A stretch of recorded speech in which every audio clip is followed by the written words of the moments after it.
Assalamualaikum dan selamat petang. Psikologi pendidikan. Menurut Wikipedia, psikologi pendidikan merupakan kajian tentang bagaimana manusia belajar dalam latar pendidikan, keberkesanan campur tangan pendidikan, psikologi pengajaran, dan psikologi sosial sekolah sebagai pertubuhan.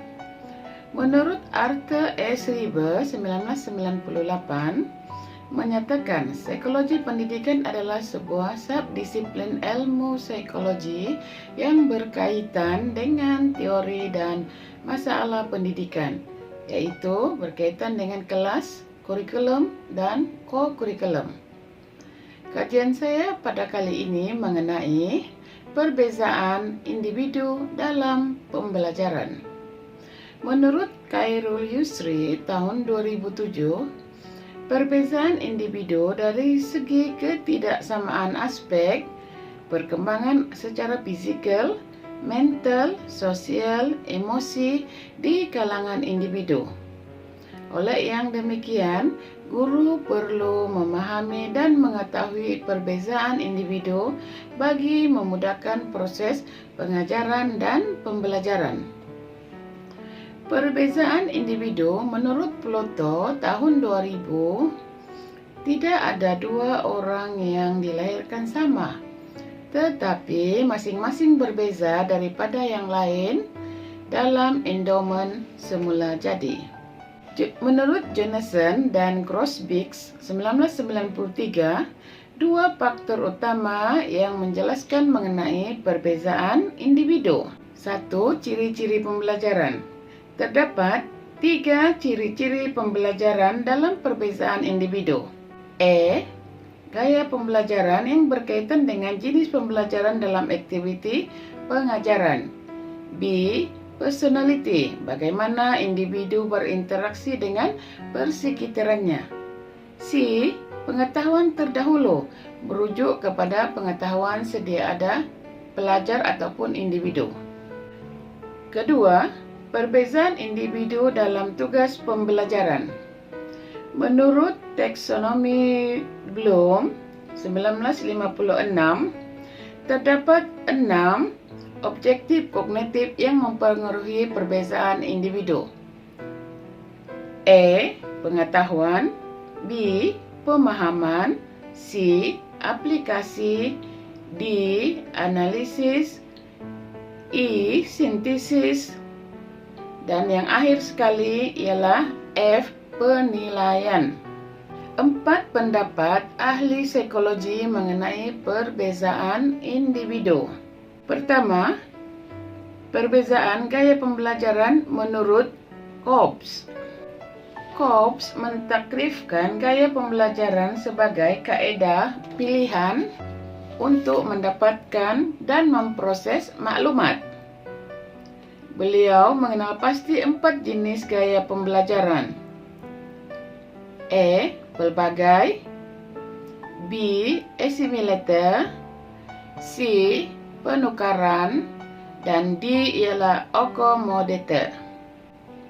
Yang kedua, perbezaan gaya pembelajaran menurut Rita Dunn 2007. Rita Dunn mendapati dan mempengaruhi gaya pembelajaran seperti sosiologis, fisik, emosi, serta berkaitan dengan faktor yang mempengaruhi perbezaan individu. Antara faktor yang mempengaruhi perbezaan individu menurut Rita Dunn ialah keturunan, 1, 2, keluarga, dan ketiga ialah faktor campuran. Pendapat yang ketiga yaitu D. Potter dan Henrik 2013. Gaya pembelajaran dikategorikan kepada 3. Gaya pembelajaran visual lebih kepada melihat. Contohnya, gambar-gambar, animasi yang berwarna-warni. B.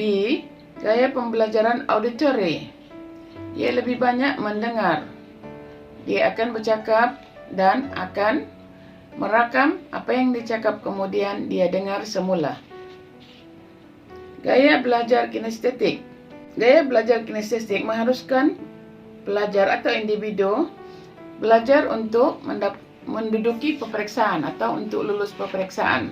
Dan pendapat ahli psikologi yang keempat yaitu Wedie dan Chansky 1980, perbezaan individu yaitu satu, dan kemerdekaan dan pergantungan lapangan.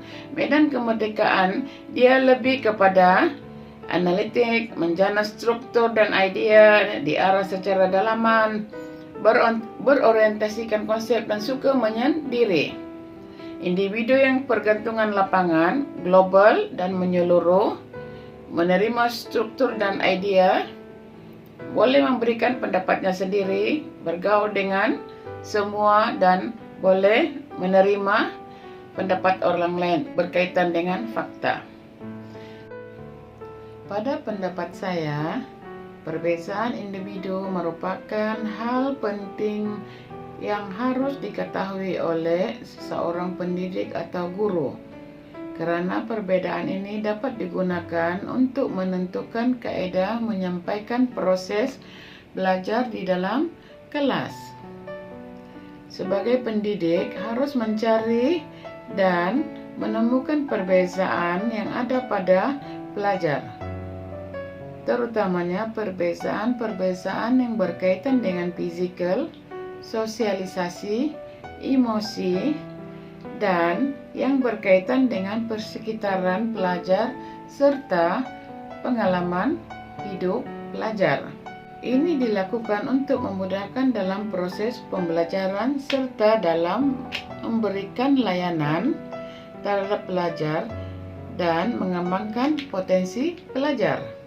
Gaya belajar merupakan cara seseorang dalam mencari, mengatur, mengolah informasi untuk menyelesaikan masalah dalam kehidupan seharian, berdasarkan kepribadian pelajar masing-masing.